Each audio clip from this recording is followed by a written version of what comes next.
শুধু দর্শক আসসালামু আলাইকুম, আমন্ত্রণ জানাচ্ছি চ্যানেলে সংলাপ অনুষ্ঠানে। গণভোট, গুম প্রতিরোধ, দুদক সংস্কার সহ 20টি অধ্যাদেশ অনুমোদনের জন্য তোলা হচ্ছে না সংসদে।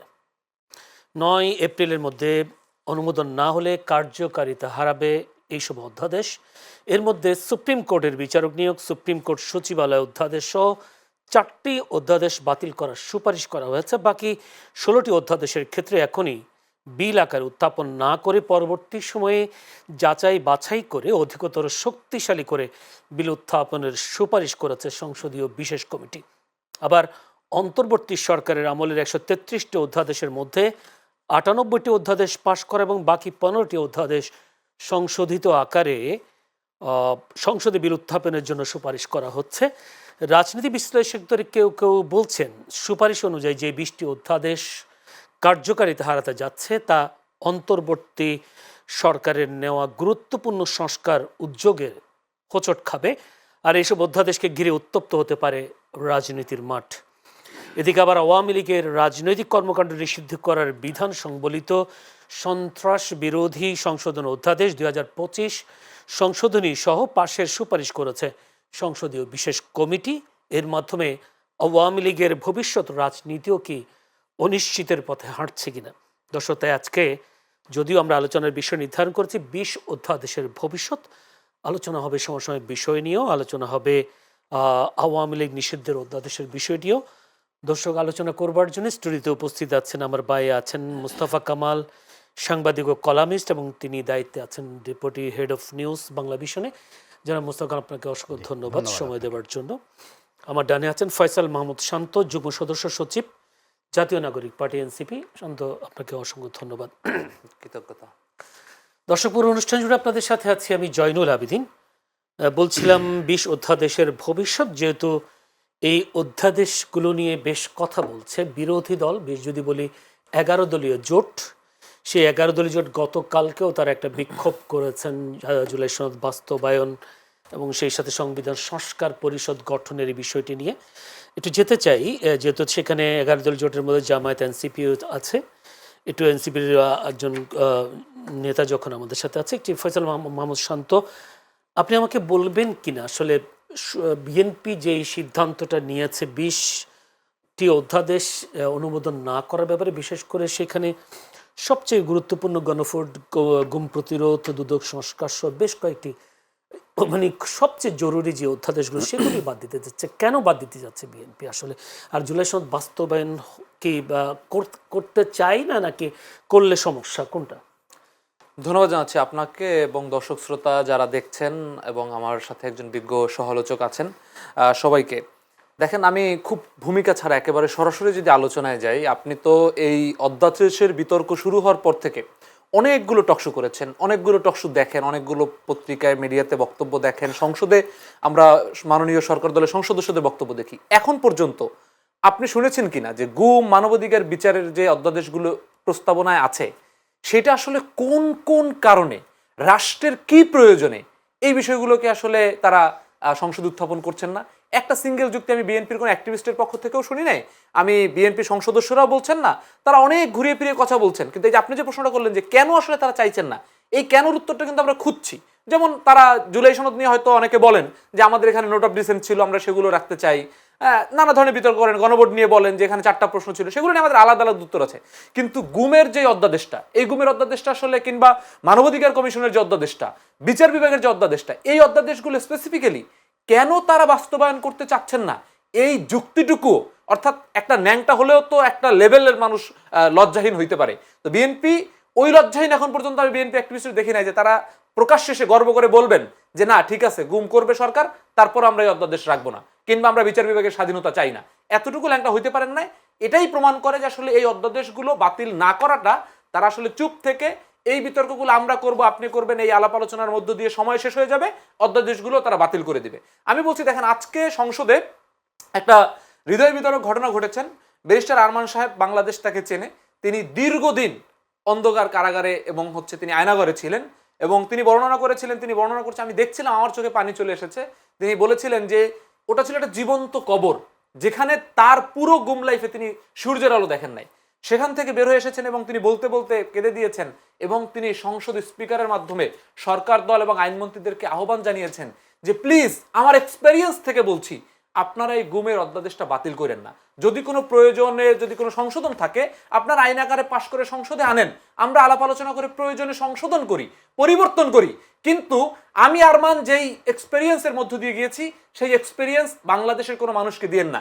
এই সংসদে এই আরমানের বক্তব্য চলাকালীন ইলিয়াস আলীর বউ ওখানে উপস্থিত ছিলেন এবং বিএনপির যেই গুম খুনের নির্যাতনের কারণে তারেক রহমান 17 বছর দেশে আসতে পারেন নাই, তিনি প্রধানমন্ত্রী হিসেবে আজকে সংসদে উপস্থিত ছিলেন। সালাউদ্দিন আহমেদের গুমের কথা আমরা জানি, তিনি ভারতের শিলংয়ে গুম হিসেবে ছিলেন, তিনি উপস্থিত ছিলেন। এই গুমকৃত মানুষের মধ্যে তিনি কান্না করে বক্তব্যটি দিলেন। আইনমন্ত্রী দাঁড়ালেন, দাঁড়িয়ে তিনি প্রথমে একটু সহমর্মিতা, সামান্য সহমর্মিতা প্রকাশ করে তিনি পরের যে বাক্যটি বললেন সেটি খুব ভয়াবহ। তিনি বললেন এই তারা যে বিষয়গুলো নিয়ে হইচই করছেন এই বিষয়গুলো আসলে তিনি দেখেন একজন মানুষ যিনি তার লাইফ এক্সপিরিয়েন্স বলতে বলতে কেঁদে দিয়েছেন এবং তিনি সেটার পক্ষে আকুতি জানাচ্ছেন এবং তিনি সংশোধনের জন্য প্রস্তুত বিরোধী দলের পক্ষ থেকে। এরকম একটি বক্তব্যকে আপনি হইচই বলেন, এর থেকে লজ্জা, এর থেকে অপমান একজন গুম ফেরতের মানুষের হইতে পারে না। এইটা দিয়ে আমরা যেটা বুঝি সেটা আইনমন্ত্রী এটা তো আশ্বস্ত করেছেন যে সামনে গুম আমি যাতে না হয় সেই বিচারও তারা প্রতিষ্ঠা করবেন। আশ্বস্ত করার তো দরকার নাই, আপনি আইন করেন, আপনার আশ্বস্ততার থেকে প্রতিষ্ঠান শক্তিশালী হওয়া জরুরি। আইনমন্ত্রী আশ্বস্ত করছেন, তার আশ্বস্ততার জন্যই তো আমরা আইন চাই, তার আশ্বস্ততার আলোকে আইন হোক। এখন দেখেন সেকেন্ড যে অংশে আইনমন্ত্রী পরে আবার ব্যাখ্যা করেছেন গুম নিয়ে, যে গুম কমিশনের যেই অধ্যাদেশটা হয়েছে গুম প্রতিরোধে, সেই অধ্যাদেশটার কিছু দুর্বলতা আছে।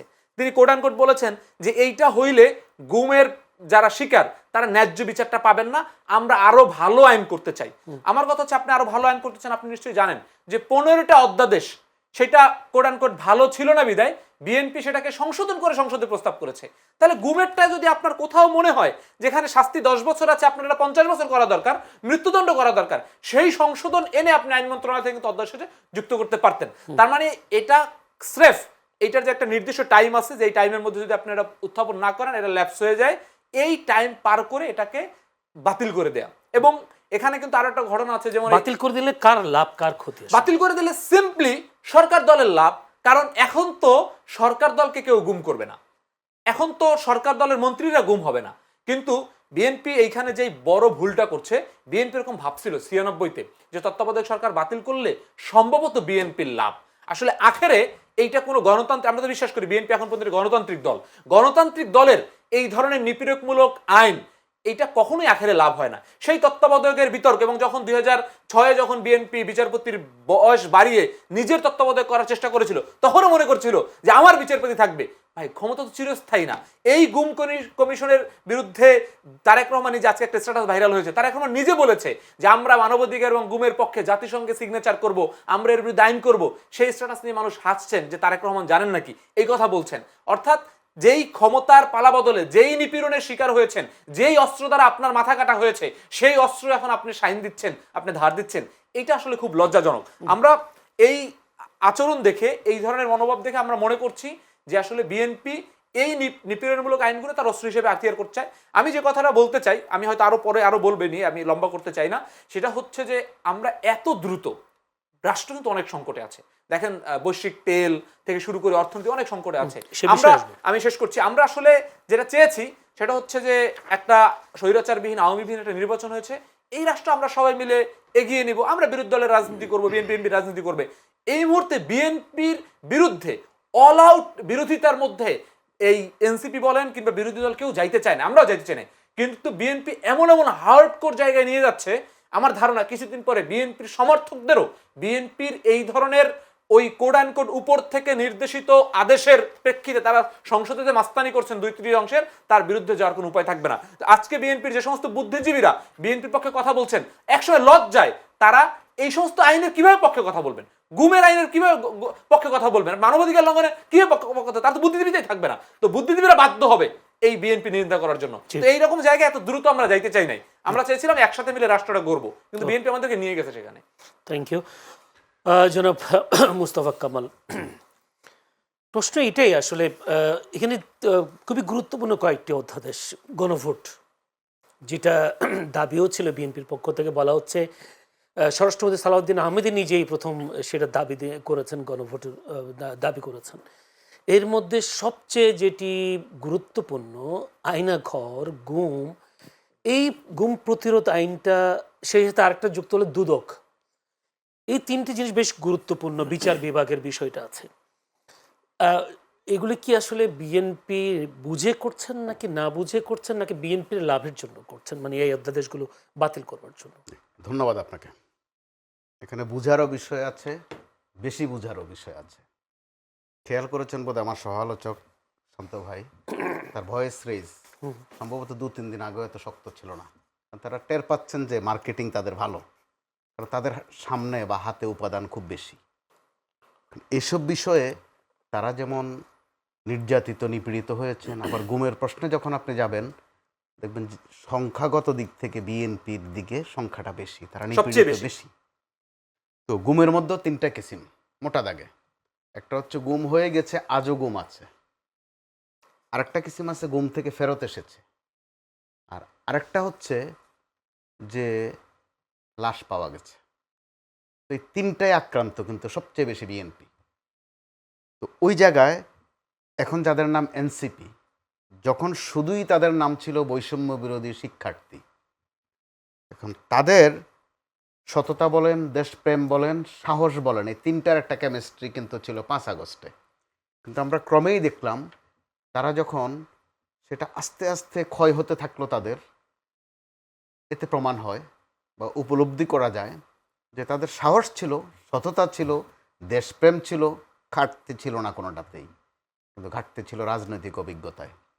যদি রাজনৈতিক অভিজ্ঞতা থাকতো, এই সনদ অথবা এই নানান এখন যে গণভোট এসব নিয়ে আলোচনা হতো না। এখন তারা ওগুলো ওই দিন যদি শহীদ মিনারে দাঁড়িয়েও কমপ্লিট করে ফেলতে পারতেন, সংসদে যাওয়া লাগতো না, বঙ্গভবনে যাওয়া লাগতো না।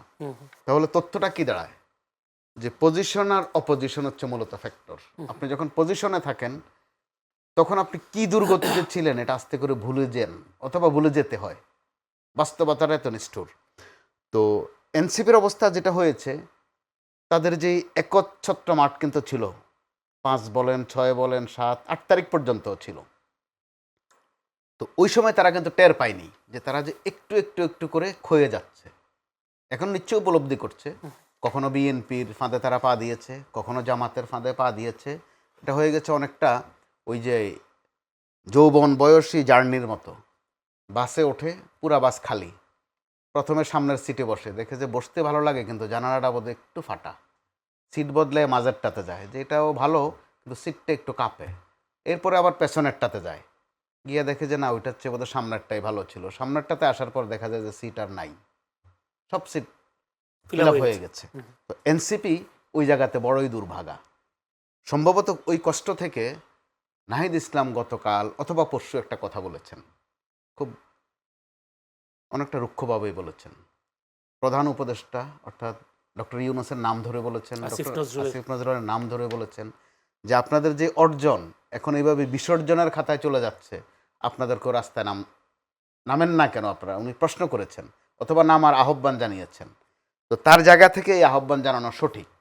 তো যদি এনসিপি, যেটা বলছিলাম, ওই সময়ে যদি না একটা ঘোষণা দিয়ে বসতো, ওইটাই আপনি ডিক্লারেশন বলতে পারতেন, ওইটাই প্রক্লামেশন বলতে পারতেন, ওইটাই সনদ বলতে পারতেন, আজকে তাদের এইভাবে কান্নাকাটি করতে হতো না। শান্ত ভাই এখন যা বলেছেন, ক্ষোভে বলেছেন, ভিতরগত কান্না আছে তার, মারাত্মক ঝুঁকিতে আছে। বিএনপি এখন আর ঝুঁকিতে নাই, যেহেতু ক্ষমতায় আছে, নিপীড়ন হয়েছে, যে কারণে আপনি প্রশ্নের মধ্যে এনেছেন ভবিষ্যৎটা কি, এই অধ্যাদেশগুলোর ভবিষ্যৎটা কি হবে।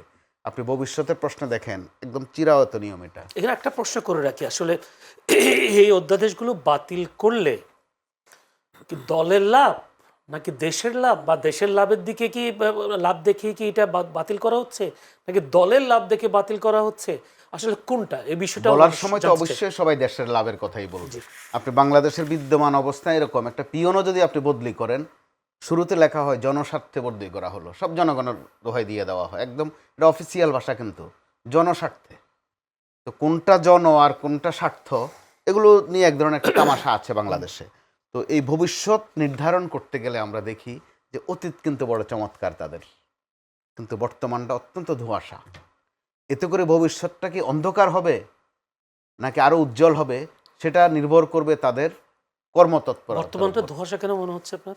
এই যে কান্নাকাটি করতে হচ্ছে তাদের, তাদের ঝুঁকি আছে, তো ঝুঁকি না থাকলে কিন্তু এই চিৎকার চেঁচামেচি করছে না তারা।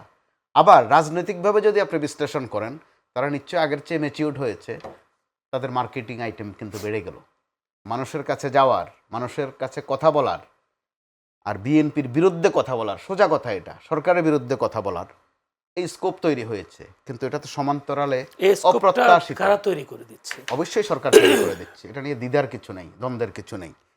তো ওই ক্ষেত্রে সরকার যেমন অগ্রাহ্য কিন্তু করছে না, সরকার যেগুলো বাতিল করছে আমল দিচ্ছে, আবার কিন্তু আবার দ্বিতীয় ফেজ বা তৃতীয় ফেজ বা আরও পরে রাখছে, একটু অগ্রাহ্য না করলেও একটু সময় ক্ষেপণ করছে।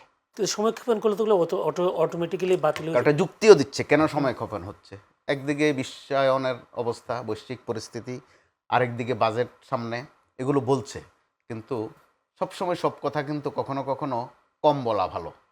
বাংলাদেশে আমরা বলি আইনের শাসন, এটা কারা আইনের শাসনের কথা বেশি বলে? যখন আপনি অপোজিশনে থাকেন তখন আইনের কথা বারবার বলতে হয়, সংবিধানের কথা বারবার বলতে হয়, কিন্তু ক্ষমতায় চলে যাওয়ার পর টোন কিন্তু একই হয়ে যায়। এটা এ হোক আর বি হোক আর সি হোক।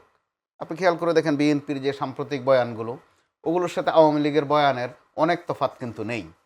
যেহেতু গুমের কথাটা এসেছে, গুম নিয়ে আপনার বোধহয় মনে থাকার কথা, যখন গুমের অভিযোগটা আসলো বিএনপি থেকে বেশি আসলো, জামাতেরও কয়েকজন হলো, তখনকার স্বরাষ্ট্রমন্ত্রী এটা নিয়ে একটু কিন্তু ব্যঙ্গ করেছিলেন যে গুম বলে কিছু নাই, তারা হয়তো কোথায় ঘুমায়।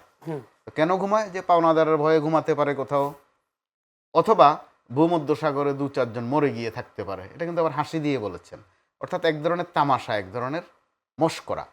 তো যারা গুমের শিকার হয়েছেন তাদের পরিবারগুলোর বেদনা তাকে স্পর্শ করেনি। তো এই সরকারকে অবশ্যই স্পর্শ করা উচিত, যেহেতু এই সংসদে যারা আছেন বিএনপির, এখানে যদি আপনি গুনে গুনে ধরেন গুমের শিকার বেশ কয়েকজন আছেন, গুম থেকে ফেরত এসেছেন, না, ফাঁসির কাষ্ট থেকে আমার ফেরত প্রশ্ন এসেছেন। হচ্ছে মুস্তাফা কামাল ভাই, গুম যদি বিএনপির বেশি হয়ে থাকে, তাহলে এই গুম অধ্যাদেশ নিয়ে কেন তারা এত গড়িমসি করছেন? আমার প্রশ্ন যায়, তারা আমরা কি বলছি গুমের গড়িমসি, কথা আমরা গুমের কথা বলছি ভুলে গেছে? গড়িমসি, কিন্তু তারা বলছে আরো কার্যকরভাবে আইনটা করবে, এই নিয়ে আরো যত কিছু করণীয় আছে আরো শক্তপোক্তভাবে করবে, মানে তারা ভবিষ্যতে আইন হিসেবে তুলবেন বিষয়টা? তুলবে, সেটা বলতে চাচ্ছে যে আরো নিখুঁতভাবে করবে। কিন্তু যারা শিকার, যারা এখনো স্বজনকে ফেরত পাননি, যেমন ইলিয়াস আলীর স্ত্রীর কথা বলেছিলেন, লুনা ভাবির কথা, এরকম আরো আছে, চৌধুরী আলম আছেন, কুমিল্লা একই দিনে 2 জন, হুমায়ুন কবির পারভেজ, আরেকজন হচ্ছে সম্ভবত হিরু, সাবেক এমপি।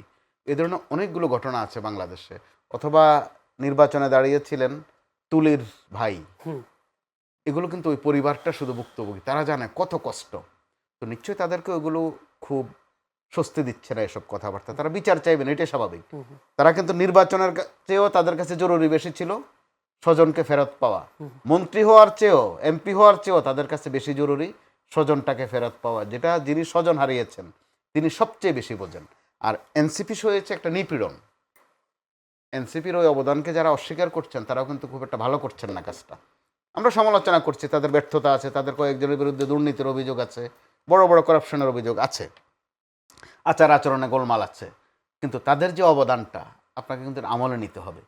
কত পর্বে পর্বে তারা দেখেন একটা পর্যায়ে এসেছে, শুরুটা করলো নিরাপদ সড়ক চাই দিয়ে, কিন্তু তাদের অবদান তো বলছেন যে সরকার, যদি বলে বিএনপি বা অন্যান্য জোটগুলো 300 রান করেছেন, ওরা 3 বলে 12 রান করে সামনের দিকে দলকে জিতিয়েছেন, সেক্ষেত্রে বেশি দাবিদার না তারা।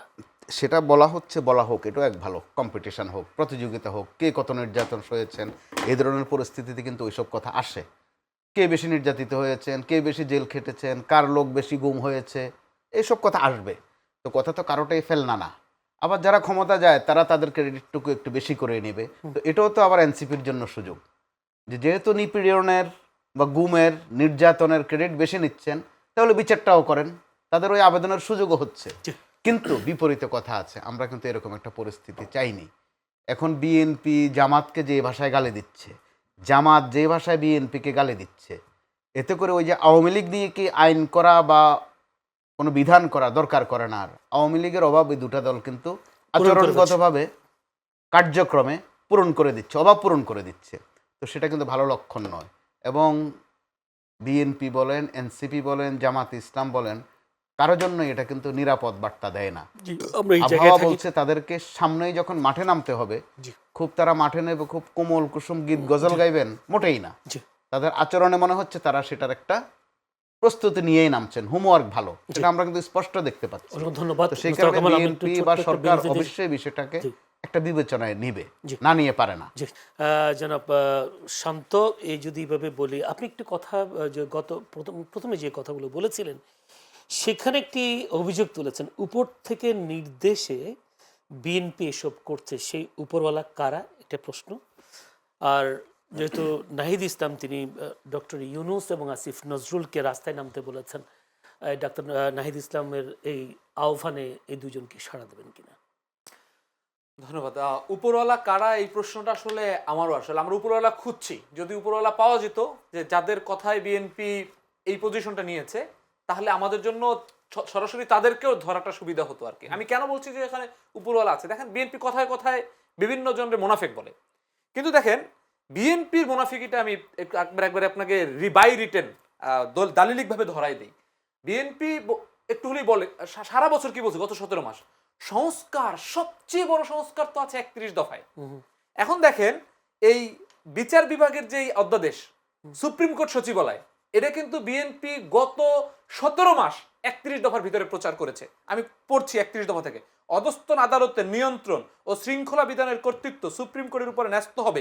বিচার বিভাগের জন্য সুপ্রিম কোর্টের নিয়ন্ত্রণে একটি পৃথক সচিবালয় থাকবে। এটা বিএনপির 31 দফার কোড।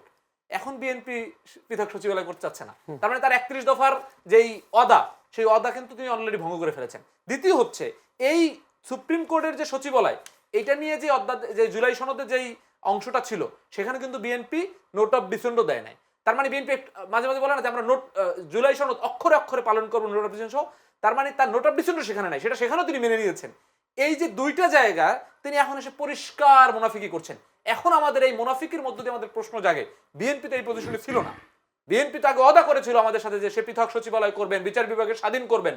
তাহলে কার আদেশে, কার নির্দেশে, কোন উপরওয়ালারকে খুশি করার জন্য কোথায় অন্য ওয়াদা করে আসছেন, যে কারণে পাবলিক ওয়াদা তার ভঙ্গ করতে হচ্ছে? সেক্ষেত্রে আপনাদের আসিফ মাহমুদও তো ডিপ স্টেটের কথা বলেছিলেন। হ্যাঁ, তাহলে ডিপে তো আপনাদের আসিফ মাহমুদও কি জানে কিনা সেই উপরওয়ালা? না না, সে জানে কিনা আসিফ মাহমুদের তো এটা বলে না। আসিফ মাহমুদের তো ওই কনভারসেশন রাজি হয় না। আসিফ মাহমুদ কিন্তু কি বলেছে, যে আমাদেরকে বলেছিল যে আপনারা আমাদের সাথে টার্মস এন্ড কন্ডিশনে আসেন, আমরা 29 তারিখ পর্যন্ত রাখি। আসিফ মাহমুদরা বলেছেন যে আমরা গণতন্ত্র চাই, আমরা কিছু সংস্কারের মধ্য দিয়ে আমরা নির্বাচনে যাব, আমাদের 29 তারিখ পর্যন্ত থাকার দরকার নাই।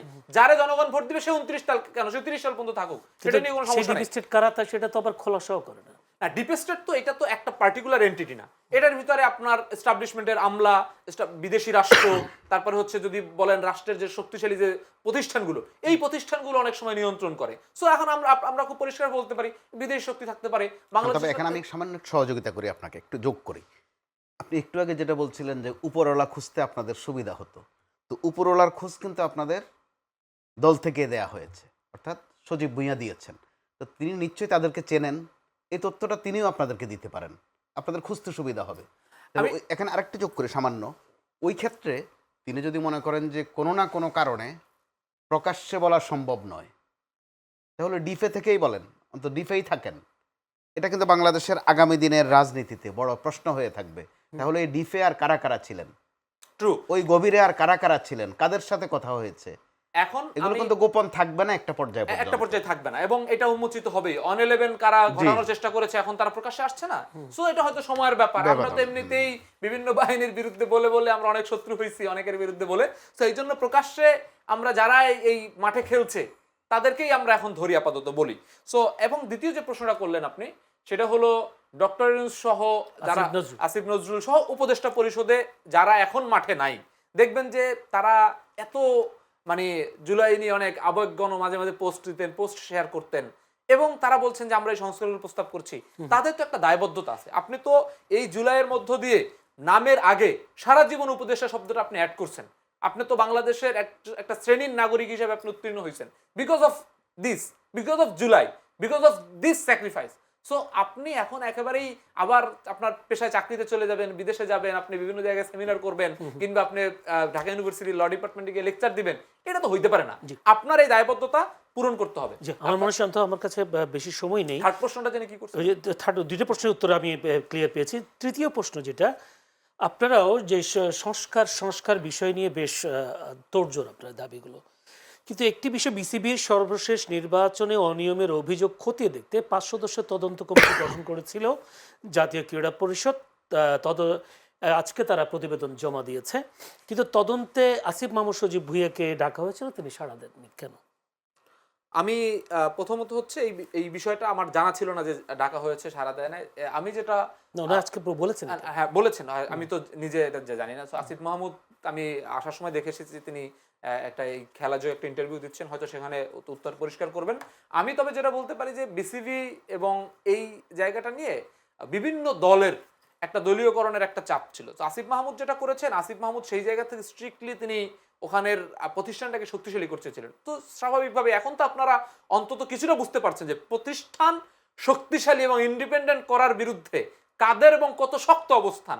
তো আমার যেটা ধারণা যে আসিফ মাহমুদও সেই রোশনালের শিকার হয়েছেন এবং সেটার প্রেক্ষিতে হয়তো তার বিরুদ্ধে কিছু বলাও হবে, এবং আসিফ মাহমুদও যদি যার জায়গায় রাইট থাকেন তিনি এটার মানে অ্যাকর্ডিং উত্তর দিতে পারবেন। মুখোমুখি না হওয়াটাকে আপনি কি মনে করেন? আমি যে এটাই জানতে চাই, মুখোমুখি ডাকলে তো মুখোমুখি হওয়া, না, যদি এখানে তার আইনিভাবে মুখোমুখি হওয়ার কোনো বিষয় থাকে তাহলে তিনি নিশ্চয়ই আইনি কমপ্লেক্সিটি ফেস করবেন যদি না হয়ে থাকেন। যেহেতু আমি এই ঘটনাটা আপনার মাধ্যমেই শুনলাম, তো এটা আমার ডিটেইলসটাও জানতে হবে। জি, ধন্যবাদ, অসংখ্য ধন্যবাদ। যদি একটু যোগ করি এখানে সামান্য। জি, আমি প্রশ্নটা করে ফেলি, আপনার বলতে অসুবিধা হবে। উনিও বলছেন আসলে বিএনপি যে কাজগুলো করছেন, ওনার অভিযোগ উপর থেকে একটা নির্দেশনা পেয়ে এই কাজগুলো করেন। যে জুলাই সনদের পক্ষে বারবার স্লোগান দিয়েছে, জুলাই সনদ বাস্তবায়নের ক্ষেত্রে সবসময় আমরা বিএনপির নেতাদের মুখে সেই বক্তব্যগুলো শুনি। এখন কোন উপর থেকে সেই নির্দেশ পেয়েছে যারা জুলাই সনদ বাস্তবায়ন করতে করার ক্ষেত্রে গিয়ে এই উপরওয়ালা নিয়ে গত আমলও আমরা কিন্তু ভালো রকমের একটা গোলক ধাঁধার মধ্যে ছিলাম।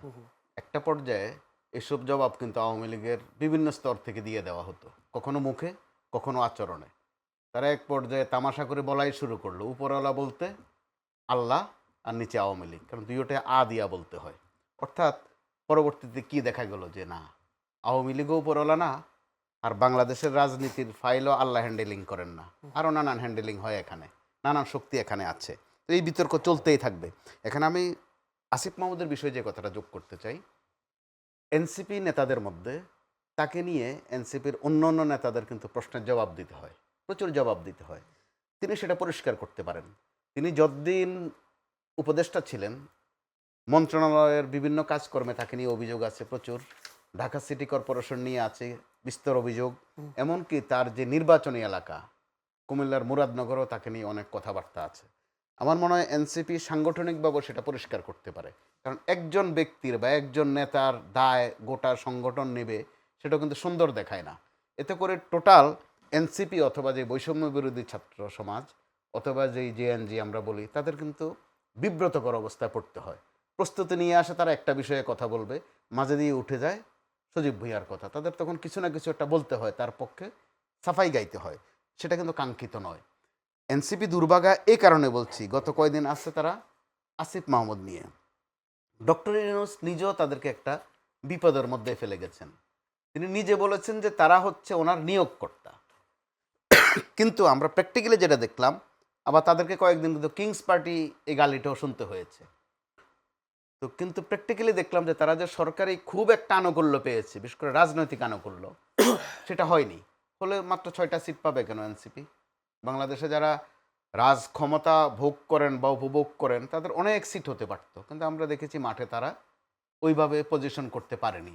আবার দেখেন আওয়ামী লীগের এই না পাওয়ার ক্ষেত্রে বিএনপির কোনো দায় দেখেন না? বিএনপি চাইলে তো তাদেরকে জোটে নিতে পারে। চাইবে কেন? বিএনপি তাদের ব্যবহার করতে চেয়েছে, পরিষ্কার কথা, মাঝে মধ্যে ব্যবহার করেছেও। জামাতে ইসলাম একদম প্রাতিষ্ঠানিকভাবে ব্যবহার করেছে, অর্থাৎ তারা শুধু ব্যবহৃত হয়েছে, মানে ব্যবহার করেছে, এখনো ব্যবহৃত হচ্ছে। তাদের নিজস্ব একটা শক্তি ছিল বা এখনো আছে, সেটা ভবিষ্যতেও থাকবে। নেপালে কিন্তু ওই উদাহরণ আমরা সামান্য কয়েকদিন আগে দেখলাম। তো কি কারণে বলছে যে তারা দুর্ভাগা?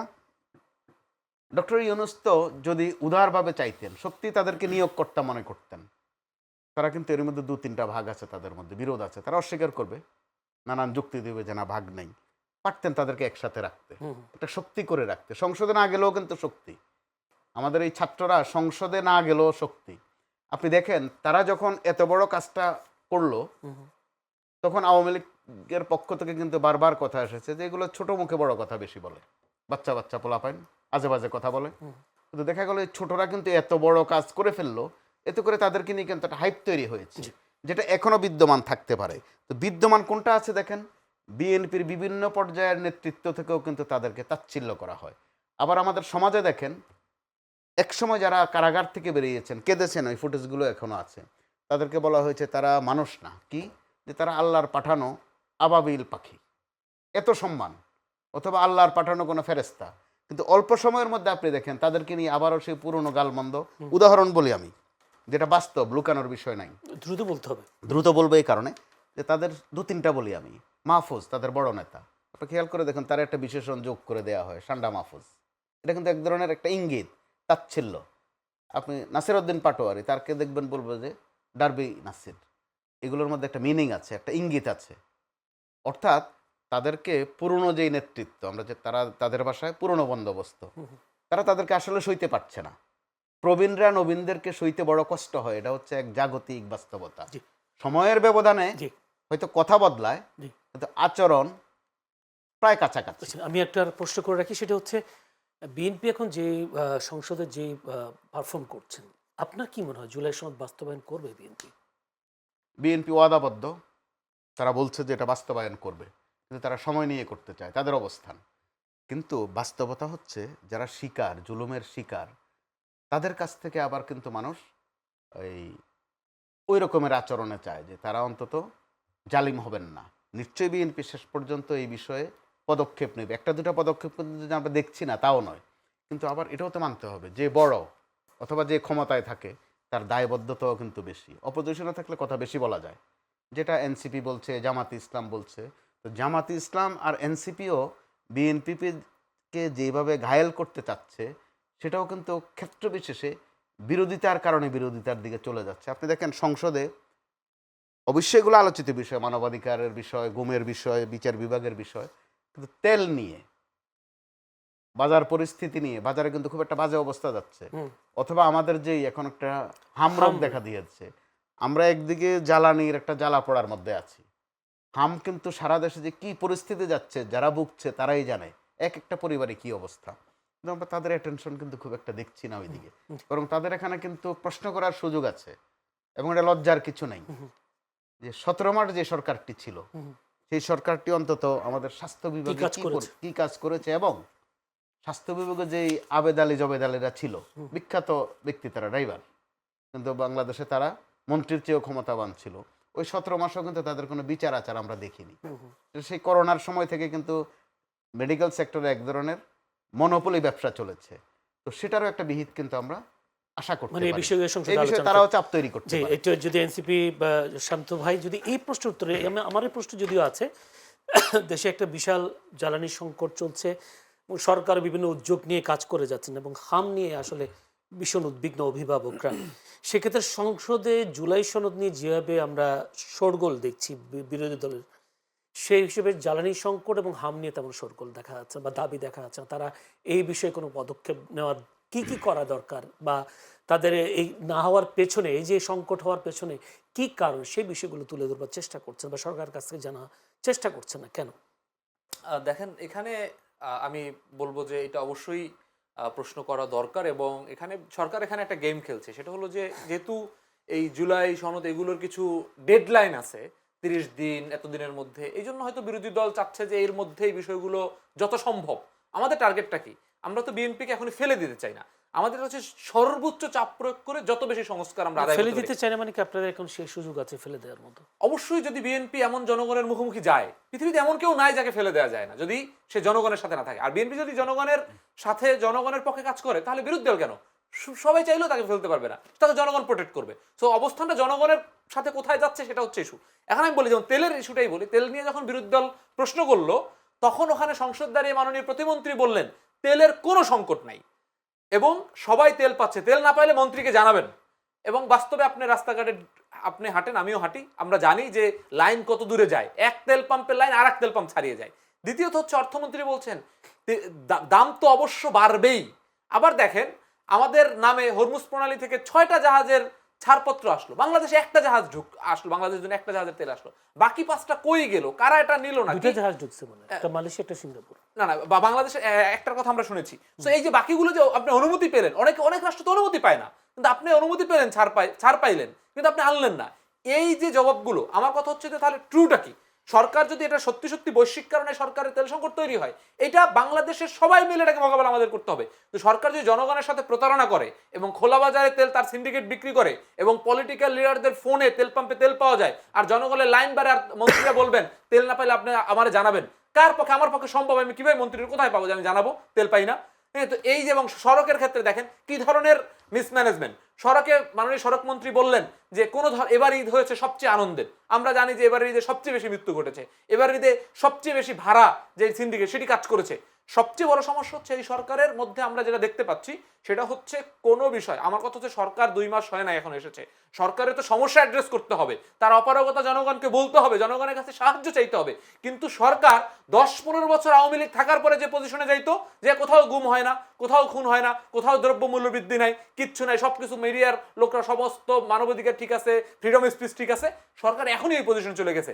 কোথাও তেল সংকট নাই, সড়কে কোনো সমস্যা নাই, সবকিছু তারা অস্বীকার করার চেষ্টা করছে। অস্বীকার করার চেষ্টাটা হচ্ছে বিরোধী মতকে এক ধরনের দমনের চেষ্টা। এবং আমরা বিএনপির এই অ্যাক্টিভিস্টদের মধ্যে কারো কারোর মধ্যে এই ধরনের ইস্যুগুলোকে সমর্থন করতে দেখি। হামরকের ব্যাপারে আসলে কথাটা একই, যে স্বাস্থ্য মন্ত্রণালয়কে এখানে জবাবদিহি করা হচ্ছে কিনা, এটা শুধু এই বিএনপির সময়ের ইস্যু না, পুরো অন্তর্বর্তীকালীন সময় থেকে, আগের সময় থেকে স্বাস্থ্য মন্ত্রণালয়ের আমলাতান্ত্রিক যে সিস্টেমটা, যারা স্বাস্থ্যে যারা অ্যাডমিনিস্ট্রেশন কাজ করে, তারা কিন্তু সবাই এক্সিস্টিং বহাল। সেই স্বাস্থ্য মন্ত্রণালয় অ্যাডমিনিস্ট্রেশনকে মন্ত্রণালয় কি ধরনের জবাবদিহির মধ্যে নিয়ে আসছেন, এইটা তো জনগণকে বুঝাইতে হবে। অ্যাকচুয়াল সংকটটা কোথায় সেটা আমাকে বলতে হবে, আমি জনগণ হিসেবে এটা জানার অধিকার রাখি। আমরা দেখছি ভয়াবহভাবে একটা লুকানোর প্রবণতা বিএনপির মধ্যে আছে। জি, একটু যেতে চাই মোস্তফা কামাল, যেহেতু আমি শেষের দিকে বলেছিলাম যে অধ্যাদেশকে যদি বলি, আওয়ামী লীগের রাজনৈতিক কর্মকাণ্ড নিষিদ্ধ করার বিধান সম্বলিত সন্ত্রাস বিরোধী সংশোধন অধ্যাদেশ, যেটা সুপারিশ করা উঠছে সংসদে, বিএনপি কি আওয়ামী লীগের কার্যক্রম নিষিদ্ধ করার যে বিষয়টা আইন পাশ করতে যাচ্ছে, এটিকে আইন পাশ করার এত বড় রিস্ক নেবে কিনা বিএনপি? এখানে প্রশ্নটা স্বাভাবিকভাবে আসছে, কারণ বিএনপির নেতৃত্ব থেকে বারবার বলা যেটা হয়েছে যে তারা কোনো দলকে নিষিদ্ধ করতে চায় না, সেটা তার অবস্থান একদম পরিষ্কার করেছে। তো আবার এই অধ্যাদেশের সাথে বা আইনের সাথে ওই বক্তব্য কিন্তু সংঘাত করে। আবার বিএনপি একটা বড় দল, তাদের ভিতরগত যে তথ্য আমরা জানি যে তারা আসলে নিষিদ্ধের দিকে শেষ পর্যন্ত যাবে না, কিন্তু জামাতে ইসলাম বা এনসিপির দিক থেকে এটা চাপ আছে। তো বাংলাদেশের বাস্তবতা হচ্ছে এই জামাতকেও কিন্তু নিষিদ্ধ করা হয়েছিল।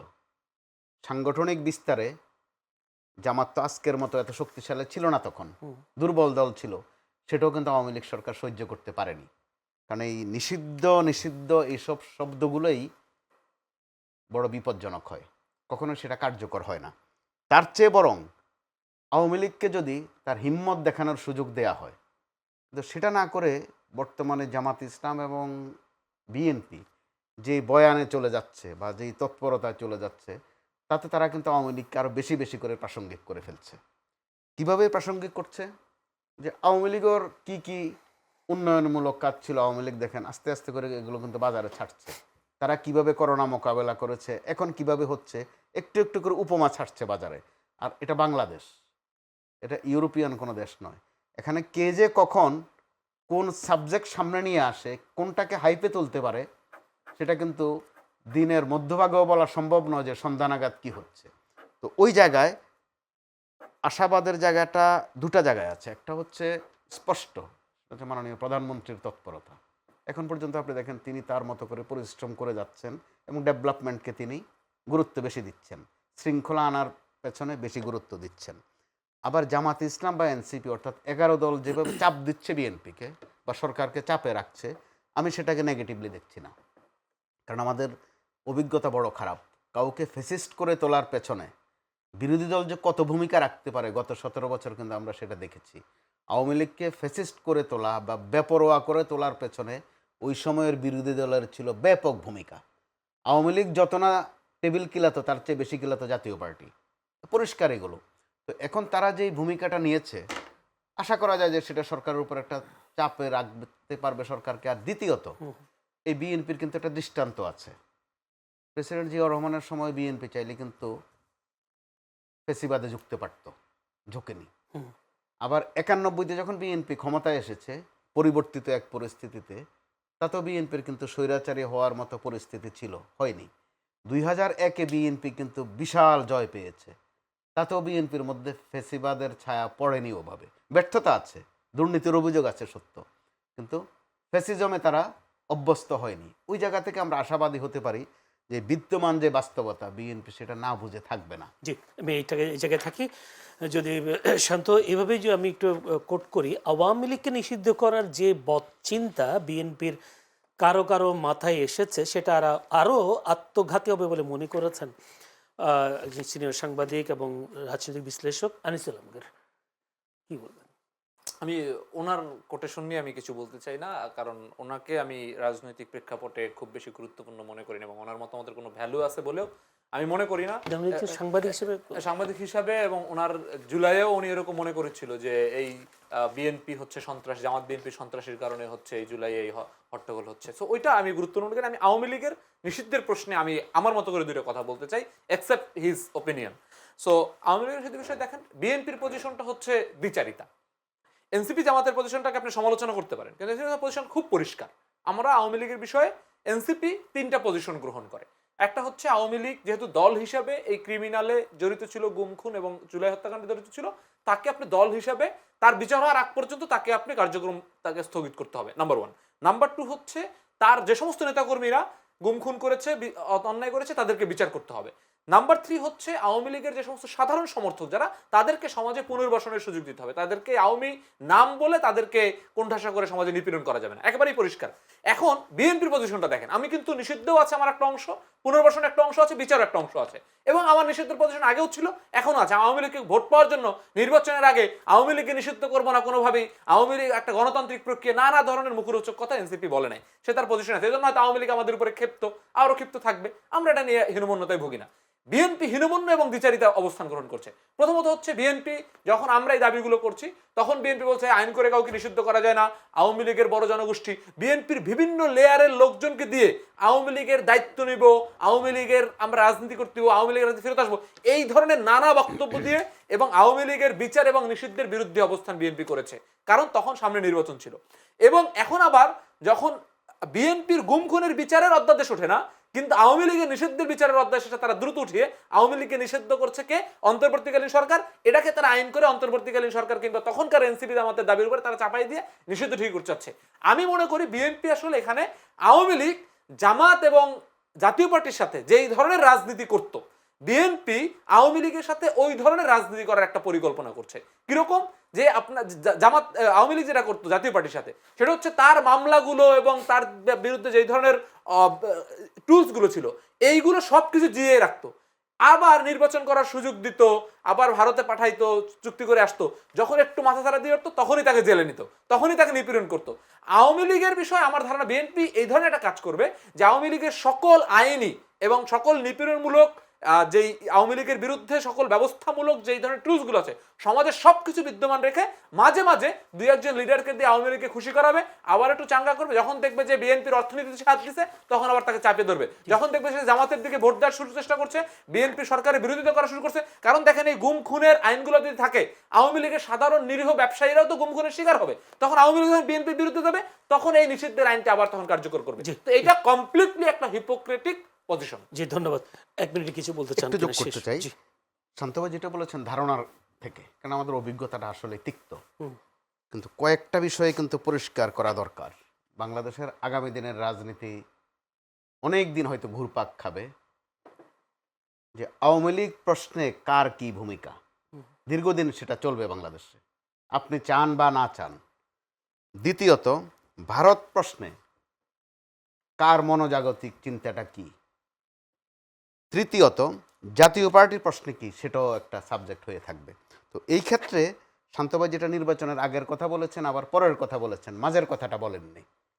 নির্বাচনের সময় আমরা দেখেছি যে আওয়ামী লীগ নিষিদ্ধ বটে, কিন্তু আওয়ামী লীগের নেতা কর্মী বা বিশেষ করে ভোটাররা কিন্তু নিষিদ্ধ নয়। তাদেরকে তোয়াজ তোষণে কে যে ফার্স্ট হয়েছে বিএনপি আর জামাত বা এনসিপির মধ্যে, কে সেকেন্ড হয়েছে, এটা জানতে বোধহয় আমাদের আরও সময় লাগবে। কারণ আওয়ামী লীগের ভোটারদেরকে বল ভরসা দেওয়া যে তোমাদেরকে নিরাপত্তা দেব, আমাদেরকে ভোটটা দাও, এই কাজটা কিন্তু উভয় দল ঠিকঠাকভাবে করেছে। তখন আর কিন্তু ভোট নিষিদ্ধ নয়, ভোটারও নিষিদ্ধ নয়, কিন্তু আওয়ামী লীগ নিষিদ্ধ, এখানে ত্রিমাত্রায় সংঘর্ষ করে। তো সেটারও একটা হয়তো আমাদের এই যে আরও কিছুদিন টানতে হবে, জি কিন্তু আওয়ামী লীগকে খুব হালকা বা ফেলনা মনে করাটা ঠিক হবে না। জি এই কারণ জায়গায় এই দলটি শেষ করে ফেলি, ঘাত প্রতিঘাত সইতে সইতে অভ্যস্ত, এবার মাত্রাগতভাবে বেশি হয়েছে। এত কলঙ্কিত আওয়ামী লীগ এর আগে আর হয়নি। ধস নেমেছে, পরিণতি খারাপ হয়েছে, কিন্তু কলঙ্কিত হয়েছে চরমভাবে 2024-এ। জি। ওই 24-কে কে কতটুকু ধারণ করবেন, কতটুকু বিতর্কিত করবেন, এটার বেশিরভাগ দায়িত্ব এনসিপির উপর। কারণ তারা ফ্রন্ট লাইনার, তারা দাবি করে তারা জুলাই যোদ্ধা। সেটা সময়ও বলে দেবে। ওই দাবিটার যৌক্তিকতা প্রমাণ করতে গেলে তাদেরকে ওই 24-এর ওই চেতনা শুধু মুখে মুখে আওয়ামী লীগের 71-এর ব্যবসার মতো নয়, জি। দোকানদারি নয়, অবশ্যই সেটাকে ধারণও করতে হবে। এবং অন্যরাও, বিএনপি যারা ক্ষমতায় আছে এখন, তাদেরও কিন্তু ঘুরে ফিরে 24-এর কাছে কিনারেই থাকতে হবে। ধন্যবাদ সেটাই বাস্তবতা। জি, অসংখ্য ধন্যবাদ দর্শক। আমরা এতক্ষণ আলোচনায় ছিলাম, বিভিন্ন বিষয় নিয়ে আলোচনা হয়েছে। আলোচনায় ছিলেন মোস্তফা কামাল, সাংবাদিক ও কলামিস্ট, এবং সেই সাথে deputy head of news Bangla vision আছেন ফয়সাল মাহমুদ শান্ত, যুগ্ম সদস্য সচিব, জাতীয় নাগরিক পার্টি। দুজনকে অসংখ্য ধন্যবাদ আজকে এই অনুষ্ঠানকে দর্শক উপভোগ্য করে তোলবার জন্য। দর্শক, আপনারাও এই অনুষ্ঠান ধৈর্য ধরে দেখবার জন্য আপনাদেরও প্যান্ডাল অভিনন্দন, শুভেচ্ছা জানিয়ে আজকের মতো এখানেই শেষ করতে চাই চ্যানেলের সংলাপ অনুষ্ঠান, এবং আগামীকাল একই সময়ে এই অনুষ্ঠান দেখবার আমন্ত্রণ জানিয়ে আজকের মতো বিদায় নিচ্ছি। ভালো থাকবেন সবাই।